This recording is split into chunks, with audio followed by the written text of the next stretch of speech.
السلام علیکم رحمۃ اللہ وبرکاتہ۔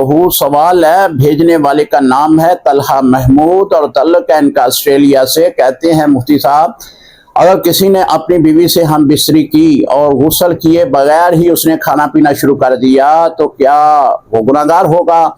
محترم، جب بھی حالت جنبی میں ہوں تو کوشش یہ کریں کہ جلد از جلد غسل کر لیا جائے، کیونکہ جب تک بندہ جنبی رہتا ہے تو اس کے پاس رحمت کے فرشتے نہیں آتے، اور علماء نے لکھا ہے کہ زیادہ دیر تک جنبی حالت میں رہنا یہ رزق میں کمی کا سبب بنتا ہے۔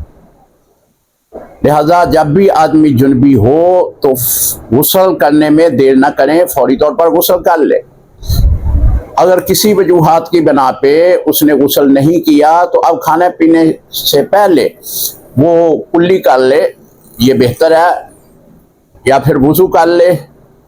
اگر وہ کلی یا وضو دونوں ہی نہیں کرتا، کھانا پینا شروع کر دیتا ہے تو وہ گناہگار نہیں ہوگا۔